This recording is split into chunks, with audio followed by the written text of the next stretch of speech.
અમદાવાદ જિલ્લાના બગોદરા ગામે પ્રાથમિક શાળામાં બાળ સંસદની સામાન્ય ચૂંટણી યોજાઈ હતી। પીએમ શ્રી બગોદરા પ્રાથમિક શાળા ખાતે બાળ સંસદની સામાન્ય ચૂંટણી 2024 યોજવામાં આવી હતી, જેમાં ચૂંટણી પંચના નીતિ નિયમ મુજબ બેલેટ પેપર દ્વારા ચૂંટણી યોજાઈ હતી, જેમાં 7 ઉમેદવારો ચૂંટણી લડ્યા હતા, ત્યારે 305 મતદારોએ મતદાન કર્યું હતું, જેમાં શિક્ષકોએ પણ મતદાન કર્યું હતું, તો શાળામાં બાળકોએ ઉત્સાહભેર લોકમાં ભાગ લીધો હતો।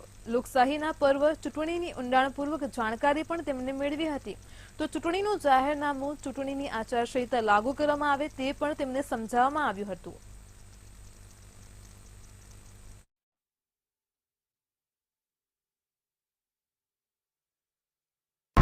બાળ સંસદ ચૂંટણીનું આયોજન કરવામાં આવ્યું છે, જેમાં મેં ભાગ લીધો છે।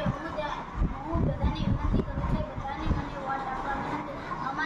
હું મહામંત્રી બનીશ તો અમારી શાળાને આગળ વધારી અને શિસ્ત જળવાઈશ, અને અમારી શાળામાં જે અભ્યાસ ન કરી શકાય નબળા બાળકો હોય તેમને અભ્યાસ કરવાની વિનંતી કરીશ। સૌપ્રથમ તો બાળકોને ચૂંટણીનું જાહેરનામું કઈ તારીખ સુધીમાં ફોર્મ ભરવા, કઈ રીતે પાછા ખેંચવા, કઈ તારીખ સુધીમાં ચૂંટણીની આચારસંહિતાની સમગ્ર પ્રક્રિયા બાબતે વાકેફ કર્યા।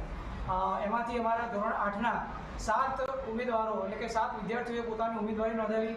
એ ઉમેદવારોએ લોકશાહી પ્રત્યે અમારી શાળાના બાળકો, ઉમેદવારો તથા ગામના વાલીઓ પણ એ જાણીને એમને લોકશાહીના ગુણો એ લોકો વિકસે અને સુરતમાં ગેરકાયદેસર મિલકત